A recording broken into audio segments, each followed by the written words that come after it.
I don't know you, but I can confidently assume that you're looking to travel here sooner or later. If that's the case, then take a seat and let's go over some credit cards that will help you to facilitate that. Welcome back to Tito's Financial Corner, where we talk about credit cards, points and miles, as well as travel. Today, we'll be taking a look at some of the best travel credit cards that you should get to earn the most points and to make it easier to travel. These credit cards will help to set you up to travel for almost for free. Not entirely, but almost. Now, the main concept with this video is acquiring points that are flexible, meaning that we're looking for a point system that we can utilize for any hotel as well as any airline. So you'll see what I mean here in a second. We'll cover all these credit cards independently. Then we'll take a look at the annual fees as well as the multipliers and the welcome bonuses and how they stack up, as well as how this strategy could best be suited for your needs. The first credit card that we'll be talking about is the famed Chase Sapphire Preferred Card. Now, it does have an annual fee of $95. The current welcome offer on this credit card is 60,000 ultimate reward points after spending $4,000 in the first 3 months. Now, getting back to the annual fee, it does offer a $50 hotel credit that you can utilize every year. Now, as long as you book your next hotel stay using Chase's travel portal, you would get $50 back on that transaction. So the effective annual fee of this credit card would be $45. Now, the multipliers on this credit card are as followed. You would get 5 points per dollar spent on any travel purchased directly through Chase's travel portal, and then you would get 2 points per dollar spent on all travel that is booked outside of Chase's travel portal, whether that's a hotel's website or an airline's website. You would get 3 points per dollar spent on dining, 3 points per dollar spent on select streaming, and 3 points per dollar spent on online groceries. And then you would get 1 point per dollar spent on everything else. And a quick note with this credit card is that you would get a 25% boost if you would utilize your points through Chase's travel portal. So instead of getting a 1 cent per point valuation, you would get a 1.25 cent per point valuation. The next card on the list would be the Capital One Venture X credit card. The annual fee of this credit card is $395. Ooh, that's definitely higher. The welcome bonus on this credit card is 75,000 points after spending $4,000 in the first 3 months that you have this credit card. Now, that annual fee is completely wiped off with these next 2 credits. The first is a travel credit of $300 that you would get back as long as you make that travel purchase directly through Capital One's travel portal. This is the same as Chase's $50 hotel credit. And the next would be an anniversary credit of 10,000 points that you would get every year. Now, if you would value those points at 1 cent per point, that would equal out to being $100. So when we add these 2 credits together, they would equal out to being $400 total. So that means that instead of paying a $395 annual fee for this credit card, you could literally get a $5 credit for having this credit card every year. Now that is a great deal. Some of the perks and multipliers of this credit card is that it does offer priority pass. So you would have access to over 1,300 airport lounges around the world. And what's cool about this credit card is that you can add up to 4 authorized users and they in turn would get their own access to priority pass.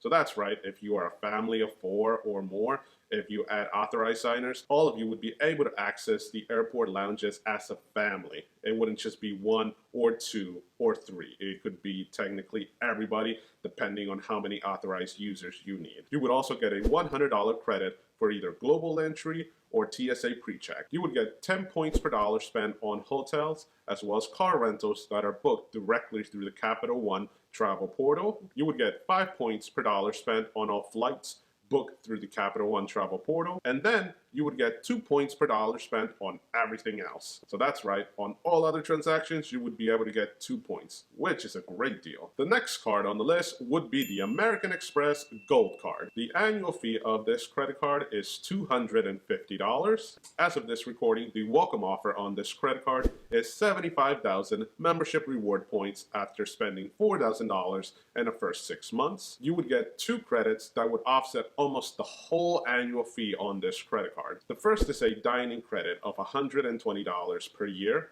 and the second is another $120 credit for Uber/Uber Eats. Now, the way that you would get these credits would be broken down on monthly $10 installments. Now, they are use it or lose them. So if you do not use those credits for a specific month, you would not be able to utilize them the following month.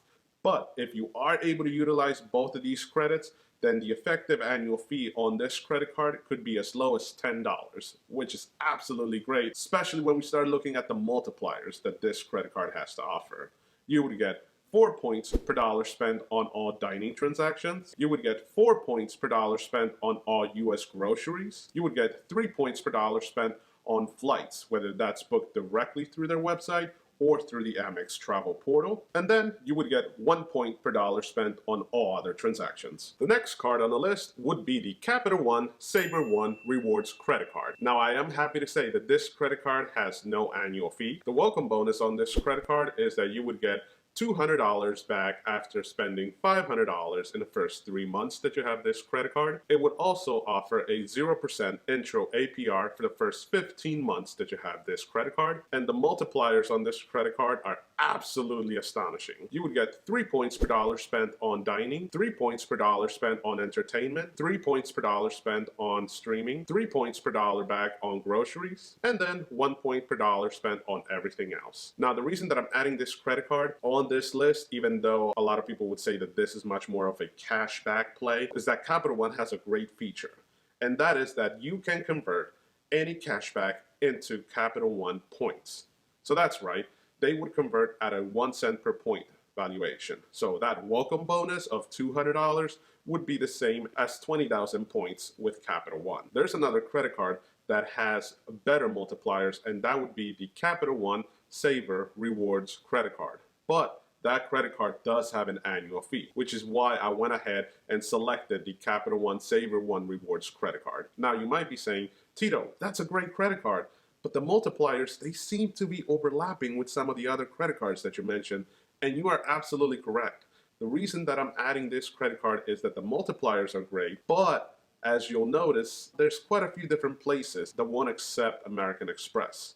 So we just want to have another option that you can utilize for those transactions, since the Capital One Saver One Rewards credit card is a MasterCard. So we have our credit cards. Let's take a closer look at the annual fees and the welcome bonuses and how that matches up for this setup. Alright guys, so instead of showing you some cool images and showing you some flashy graphics all over the screen, I thought it would be better if I just showed you with numbers how it would work with these credit cards. So first, let's go ahead and cover again what the welcome bonuses are of these credit cards. Next, we'll take a look at what the value would be if we would be able to get a 1 cent per point valuation, and the total is $740, which is great. Next, let's take a look at the fees that these credit cards charge. As you will see, the grand total of fees on an annual basis is $740. That's a hefty price. But let's add up the credits as well. First, we'll add up the 2 credits from the American Express Gold Card. Next, we'll look at the $300 travel credit from the Venture X card, as well as the $100 anniversary bonus and the $50 hotel credit from the Chase Sapphire Preferred Card, which would give us an effective annual fee of $50 for the first year. So if we would look at the $740, we would have a credit of $690 for the first year. Again, if we were looking at a 1 cent per point valuation. But we also do have the points guide that gives us a little bit more on the potential value that each point currency could be worth. So right now, we're going to go ahead and calculate what the cash value would be utilizing the points guide's valuation on each individual point value, and then multiply that by the welcome bonus that each credit card currently offers. So as you will see, the grand total comes to $4,457.50, which is great. You might be saying, hey, Tito, that's great, but my man, that's only 4 cards. Your video says there's 5. And yes, you're absolutely right. Now, in this 5th spot, we could have easily added another credit card like the Chase Freedom Flex card to get those 5% rotating quarterly categories, or the Chase Freedom Unlimited card that offers a 1.5% back. Or we could have added a hotel credit card or an airline credit card as well in this 5th slot. I'll leave the 5th slot open for your interpretation as far as which card would deserve that. Now, with that being said, I'm sure you're wondering, why did I select these cards? The main reason that I selected these 4 cards is that the point system that we're looking at, the Amex, the Chase, and the Capital One point system, they can be transferred to any hotel chain as well as any airline out there. You would have the flexibility of having 3 different point ecosystems to choose from. I know that there are some other great travel credit cards with airlines as well as with hotels, but the only thing with those point systems is that while yes, the credit card has some great multipliers as well as some great perks, those point systems tend to be much more isolated. You can't really utilize them outside of their point system. By that I mean United miles would be best utilized for a United flight, or Hyatt points would be best utilized for a Hyatt stay. Which again, there's nothing wrong with it, it's just that the point system, you would not have as much flexibility as you would with Amex points, Chase points, or Capital One points. You could literally use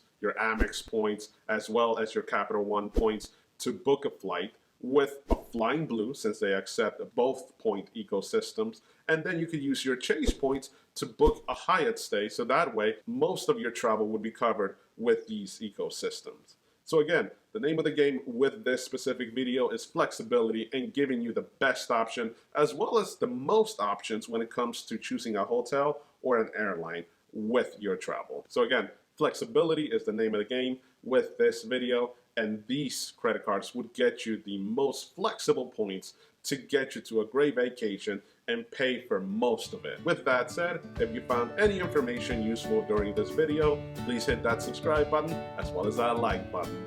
Thank you, and I hope to see you in the next one. Adios.